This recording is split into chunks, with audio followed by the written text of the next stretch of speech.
এত সুন্দর দৃশ্যটাও আমার দেখে অনেকটা ভালো লাগছে, তাই তোমাদের কাছে শেয়ার করলাম। ভীষণ সুন্দর লাগছে। তো এটা হচ্ছে সকালবেলা, তো সবাই একসাথে কীর্তন করছে, ঘুরছে। তো বিশেষ করে সকাল টাইমটা এত ভালো লাগে, মানে কি বলবো, শান্তি জায়গা, মানে ভীষণ শান্তি জায়গা।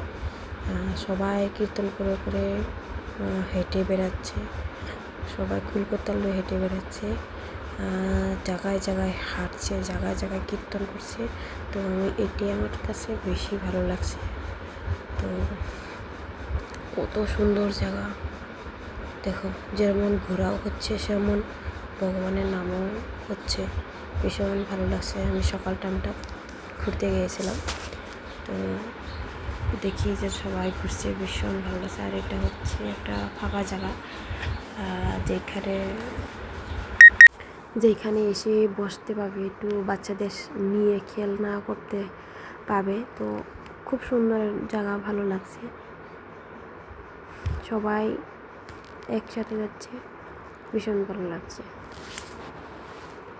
ভগবানের কাছে একটাই প্রার্থনা করি, যে আবার কবে যাইতে পারে, কবে আমাকে নিবে এই জায়গাটা। তো এটাই আমি প্রার্থনা করি। যখন ভিডিওটা দেখি তখন আমার এটাই ভালো লাগে, যে না, হ্যাঁ যাইতে পারবো। তো ভীষণ ভালো লাগে, ভীষণ ভালো লাগে। তোমরা প্লিজ একবার যাবে, তোমাদেরও ভালো লাগে। তো এই যে এটা হচ্ছে বসার জায়গা, তো এখানেও প্রথম বেশি ছিলাম, ভীষণ ভালো লাগছে। ভগবানের যেদিন যাও, তাহলে ভগবানের তোমাদেরকেও যাবে। আমি তো ভাবি নাই স্বপ্নে যে আমি যাইতে পাবো, কিন্তু ভগবানের কৃপায় চলে গিয়েছি। ভগবানের যদি কৃপায় থাকে না, নিশ্চয়ই তুমি যেতে পাবে। তো ভগবানের প্রার্থনা করো, তাহলে ঠিকই পাবে। তো চলে আসলাম এখানে। আমি এখানে ভোগের যারা যারা টিকিট কাটতে হয় ভোগ পাওয়ার জন্য, তো সেই জায়গা। তো সেইখানে 50 টাকা 100 টাকা করে টিকিট কাটতে হয়।